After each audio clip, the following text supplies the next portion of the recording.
देखिए ऐसा है, पहली बात तो ये है कि बाबा साहब का जो कद है वो भारत में नहीं, उनकी जाति की वजह से नहीं, उनके ज्ञान की वजह से, उनके जो देश के लिए उन्होंने जो योगदान दिया उसकी वजह से दुनिया में इतना बड़ा है कि कहीं उनको सिंबल ऑफ नॉलेज कहकर जो है उनकी स्टैचू लगाई गई है। यूनेस्को ने उनकी स्टैचू अभी जो है अपने यहाँ स्थापित की है। तो कोई एरा गहरा उठा के उनकी तस्वीर को, उनके फोटो को जला देगा, इससे उनके ऊपर कोई फर्क नहीं पड़ता है। हालांकि क्योंकि भावनाएं हैं, तो जो उनको मानने वाले लोग हैं, उनको चाहने वाले लोग हैं, उनको आदर्श मानते हैं, उनको पीड़ा तो होती है।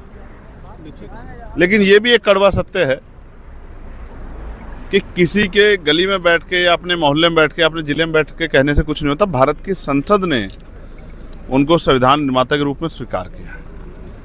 तो किसी को आपत्ति है तो उनके बड़े नेता होंगे जो उनको इस तरह की काम करने के लिए वो करते हैं, प्रेरित करते हैं, जो इस तरह कर रहे हैं, उनको कहेगा संसद में आके बोले। संसद में उनके नेता, जो उनके हितैषी नेता हैं, MP हो, MLA हो, मंत्री, वो आए ना। अब उनके घर घर तो थोड़े उनसे वो बात करने जाएंगे, वो संसद में अपने नेतृत्व को भेजें, जो उनके अभी नेता हैं, जो उनका समर्थन कर रहे हैं, जो उनको सीख दे रहे हैं कि बाबा साहब का अपमान करो। हम तो संवैधानिक लोग हैं, हम तो अपने दिल में इस दर्द को लेके कानून रूप से कार्य कर रहे हैं।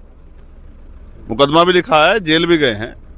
आज हाई कोर्ट ने आज सुनवाई भी नहीं की, आज डबल बैच में लगी थी छुट्टी वाले दिन, कल फिर लगी है। लेकिन मैं ये कह रहा हूँ कि अगर इतना ही उनको पीड़ा है तो उनके जो बड़े नेता हैं वो पीछे ना रहे, सामने आए और आके संसद में आके हमारे सामने दे, कहें वहाँ के बाबा साहब संविधान निर्माता नहीं देंगे जवाब।